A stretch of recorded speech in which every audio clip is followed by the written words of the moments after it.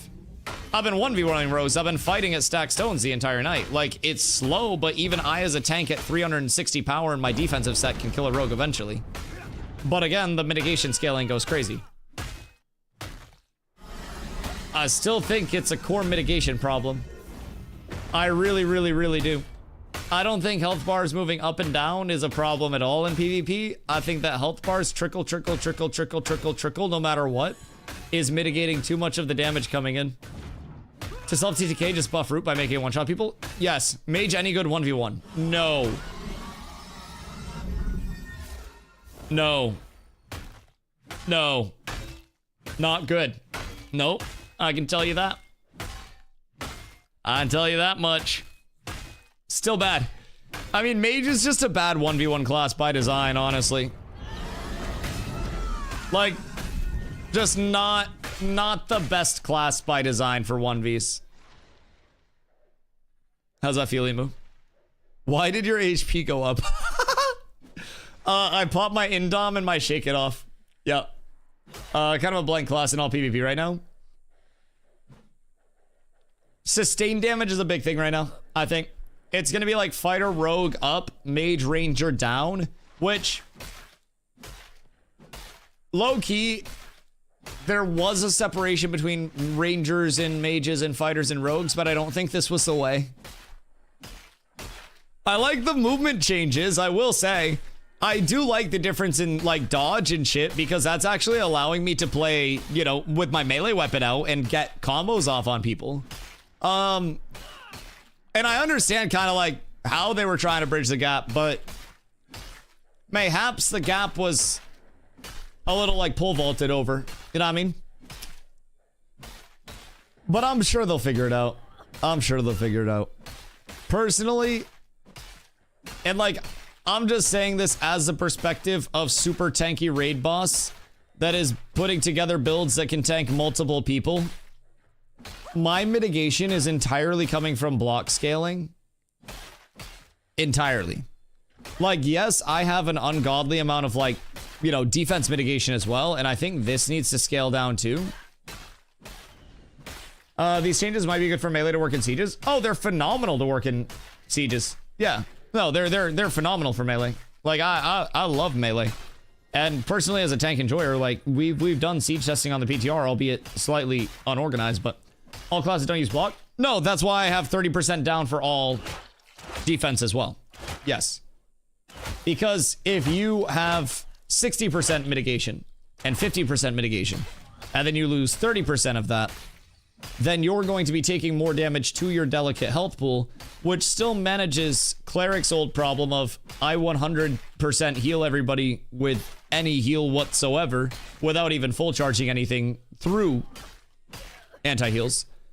And then kind of brings in an element of like health bar go down, cleric heal pump health bar up percentage, health bar go down more, cleric heal pump health bar up. Never 100% healed anyone unless it was with judgment. And what's the cooldown on judgment?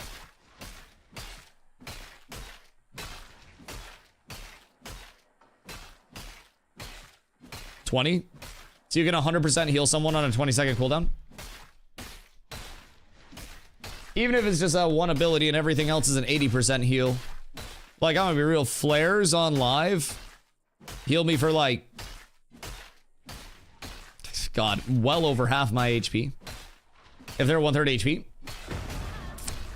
I get healed for an ungodly amount. Also, that could be because Indom gives me 20% more, but that's only 20% more. Healing felt like it had less, healing felt like I had skill expression on life. Feels a lot less now. I feel like being healed on live felt a lot more brain dead. I don't know, I feel like the Divine Flare changes where you actually have to stay in them are cool as a melee player, from my perspective now. That's the least of it though. Like, probably more the scale of healing that you're able to actually put out, but I also think that that's, you had to hit your buttons and fast. Yeah, but you were also healing such a large percentage. Nah, I still feel like in groups, you still have to hit your buttons in fast when the group scales up to a certain amount. It's just right now the group is scaled for 30 people. If the group wasn't scaled for fucking raids hitting one person to force you to have to hit your buttons, then awesome. It's just in slow motion. Yeah. No, I totally feel that. It's a lot more of like I always said you had two kind of like TTK metas. It was either a dogging meta or a snapping meta, where basically you would dog down kills over time, or you would just snap and people would die, right? And very frequently in group-based, it's hard to hit the sliding scale just right between the two. And that was one of the things that New World actually did ungodly well, in my opinion. Was like a nice little combo between the dog meta and the snap meta. And both were available. And I think that's where they're heading with this. It just needs some more changes. It definitely needs some more changes. But I think we'll get there. I think a lot of gear differences really made the snap meta feel worse than it actually was. And the gear differences being acquired by possibly unethical ways was definitely an intriguing thing. The acceleration of the top end definitely did not help things feel good. It definitely didn't help. Like, the acceleration of that ceiling was a big thing, but also, like, anyone could have benefited from it, but yeah, that separation was rough. The snap was snap regardless of gear. Yeah, I mean, to a certain extent, I think most people on live before these changes came in were in agreement that we did need some more mitigation in defensive. I just think this might have been like, oh, this is lacking a little bit of salt, and then they pour an entire thing of salt in, and you're like, delicious. I think that might be where we're at with it. That's kind of what I'm gathering from the gang, is more a matter of just, you know, maybe it went a little too hard on that defensive scaling type shit. And I think that there's definitely a happy medium, if I'm being honest. I definitely think there is.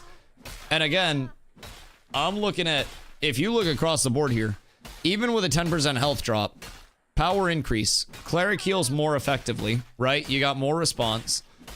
DR mitigation up on block, so the people that are block scaling that are absurdly tanky, that are literally your unkillable demons, they're getting hit harder for that block scaling. Defense is globally down 30%, so that way more damage is coming through, allowing this 10% to be exploited more and actually have like a push-pull to it. Like, part of me just, I think it's not far off. I will say, I would like to tank tanky style in PvP and not bad range class. Right, that's what needs to be preserved right now. Because there needs to be the element where, like, tanks and melee classes can actual tank and melee. And it's not just, I jump in and everything's either dead by the time I jump in. Either, like, me being dead or everybody around me being dead and my ability's not even, like, hitting. Tanks felt tanky on live. Like, in certain aspects, we felt like we could take damage. But as a tank player every single day, we were rangers that just couldn't use abilities from far away. Like, as a tank, my entire loop, tanks also build more damage. We couldn't build tanky enough, like, to actually sit in back lines. And part of it with tanks feeling very rangery was part of, like, the movement system component too, outside of just the tankiness. There were plenty of times where I got pulled in and was tanky enough to, like, live through some damage. But I also didn't need to stay in and live because I was just double dodging out of shit. If I would grapple somebody in, they'd double dodge. If I'd wall, they'd double dodge. If I would try to get a melee weapon combo off on somebody, they would dodge out. And that dodge was enough for, like, you know, every amount of space to be created to completely fuck any chance of a melee weapon combo. So at least right now, there's the element of, like, someone dodges away, and if you are pursuing them, you can still kind of, like, keep them within an arm's length with melee weapons out, unless they make the active decision to, like, disengage. Should tank live, pulled in around 10 plus people getting focused for a long time. Should tank live, sorry. Pulled in around 10 plus people getting focused for a long time. Are they fully defensively built getting healed by supporty shit? Because in that instance, if all support is looking at it and I'm blocking like crazy, the reason why I am living is this. Exactly. Like, that's what I'm saying. Like, the reason why tanks can live through so much is because these two scalings are so high. That's why so many people can. The reason why they could before was not this scaling, because keep in mind, I don't even use a shield on live. I use a two-hander. It's double dodge. That's not even max HP. Like, you get pulled, you double dodge, you have 1 full second of 100% evasion rating, and that is allowing you to dodge multiple instances of damage with each dodge. So the new dodge changes allow you 1 instance of a dodge that moves you 50% less distance with multiple instances of evasion. Then your second dodge is only going to dodge 1 thing, and then you get hit during that, and it moves you that less distance. So what the big problem was with tank getting out, I didn't have to block. I didn't have to stay in. You pull me, you wall me. I dodge. I either look at my back line and I intercept, or I look at my back line and I charge. And if you silence me, guess what? I'm just going to press shake it off, which is my CC break, and then instantly intercept to somebody. And as long as I do that quickly, because there's no global cooldown, I can legitimately target somebody, and I can instantaneously, like, same finger, press my shake it off into my intercept. And there's no GCD. Like, the tank kit was nuts, especially with the dodges. Might just be the favorite I like. Yeah, that's going to be a big thing of difference, too. Now, I agree that there should be the element of, like, if I'm overextended, I should be able to die. Now, I also, just for perspective, did die in the siege testing that we did previously on the PTR. I died multiple times. Now, part of that was stupid dog shit piece of shit summoner. It's fucking silencing me for an hour and a half. Dumb fucking class. We can talk about that later, but we're still insist tank needs a rework. I'd be curious to ask him what he thinks tank doesn't have in the kit right now. Like, tank has an ungodly amount in its kit that allows it to build a multitude of different ways, all of which take, like, this triangle scaling of mid health and power into mind, and then kind of, like, sacrifice some along the way to achieve the total. It's kind of cool. Like, tank feels like you have a certain number of attribute points in this scaling triangle, and then you're able to just, like, allocate them how you want. And no matter how we allocate them, the total attributes stay the same. And we just kind of like scale up in each realm, respectively. It's a bit of a cool feeling. It's almost as bad as the stats. What, CC stuff? Yeah, I mean, CC stacking is intriguing. I don't necessarily think hard CCs are that bad, but like, bro, fucking silences be crazy. Silences and roots are just like, taking the goddamn gameplay out of my hands sometimes. I will say that's always an element that I, as a melee player, you will always get me bitching about CCs, bro. Like, as much as you may hate him as a range player chilling back there, I promise you, you may not think I'm casting many things, dog. The second I go to grapple a motherfucker and I'm silenced, I hate this shit. Second I gotta pop an indom or a banner or a wall and I get silenced, nope. I think this HP meta makes a 40v40 a beefy fun fest where no one explodes but kind of gets to run around with pals. Anything lower is bad. At this extent, yes. Also, it's HP and mitigation meta. It's really mitigation based. I still would like to put out there publicly. You cut the mitigations down 30% and people are going to die a lot faster. A lot faster. A lot faster. I feel like casting for a mage takes way too long compared to other classes. Wait till you play a summoner. Is summoner popping off in PvP? If you really like playing something supporty, then yeah, it can be really good. If you're looking for something that's like, I am the hard carry, I am the Omega, not as much. But it does have a lot of very supporty elements to it. A lot of very, you know, silency, area control-y type elements. Which all can be quite good over the course of it, you know? It all adds something to the table. It's primarily a lot of like soft CC stuff, but very worth having at least one of. I don't think it's a matter of everybody plays Summoner, everybody stacks Summoner. It's the best thing since sliced bread, but I'd say everybody at least get one of those bitches. So also a fan of Ash's on YouTube. Is a tank main. Latest video feedback. The tank needs rework, Matt. I think you just need to get good. And talk. Jesus, I think Warrior is nice. What did he say for points on like why tank needed a rework? Cause like I hear the whole like tank rework side of the crowd, but I'm also personally like tank's nuts. Maybe it's just me understanding the tank or something, or maybe I'm understanding something differently than other people are. Maybe I'm tripping. But I feel like tank is really good. Tank itself is an okay spot.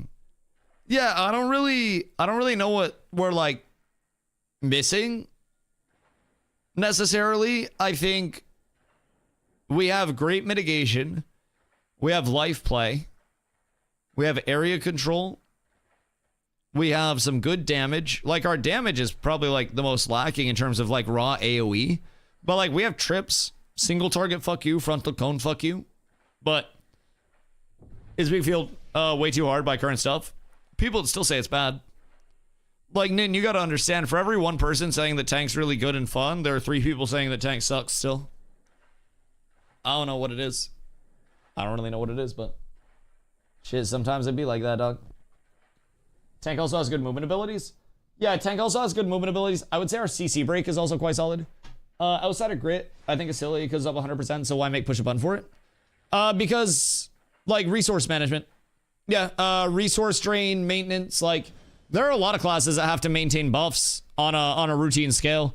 Like, grit, I kind of equate to, like, a holy shield level on a paladin type thing, where it was just one of those maintenance things that you would have up constantly. And it's just another thing where it's like you have to engage in the class resource itself with courage, and you have to manage your courage between grit uptime, between fortify for Euro shit, between weaving in slams and ground pounds, which every tank that's not using slam immediately doesn't have an opinion, because slam is the best offensive ability that tank has.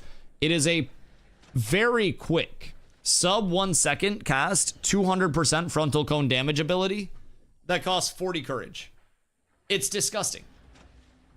It is really good, and some people just don't use that shit. And I don't understand why they don't, but I would say the tanks that are saying tank needs reworks, if you watch their gameplay, would probably be sitting at a full courage bar all the time, not using their courage at all. Their grit would probably be down, or they would have no courage because they're not actually finishing their weapon combos and seeing that 33 courage on finisher and extended finisher. So what you should be looking at for a tank is combo goes out, 4 attacks on a bow or most melees. Courage chunk, you gain it, you spend it. And then ability burst when you spend your courage, and then weapon combo. And then ability burst and courage spend, and then weapon combo. And if tanks aren't doing that, then they're not weaving their courage in properly. Like, especially in a baseline like PvE. I'm just food for thought. I feel like we could all improve. Boys, I'm gonna sneak off a little early tonight because Carla moved our movie plans around on Friday so I could be here for the 1v1 tourney. So we're gonna get into a new season of Survivor, run over to the grocery store, grab some ice cream and some goodies on sale, and then have a nice little early chill night. So I'm gonna send some love over to Mr. Pockets. Pockets. I think that's the right one. Yo, we got it. All right, bet. I'm gonna send some love over to Mr. Pockets. We're going to spend some time with Miss Corlo this evening, watch some Survivor, get some food, and I will be back tomorrow with another banger PTR stream. It is PvP testing day tomorrow. So make sure you get your characters in, make sure you get them made, make sure you get them all leveled up, squared up, enchanted up. Hopefully, we have some sieges, maybe some wars. Hopefully a whole lot of fun shit.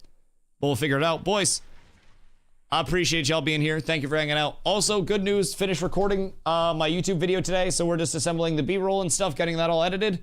Should be done with that tomorrow and then posted by Thursday. So, really excited about that. It's probably going to flop, but exclamation socials, make sure you pop over there, check it out. My lads, my dudes, my guys, I will catch you all tomorrow. I greatly appreciate y'all coming through. I love y'all.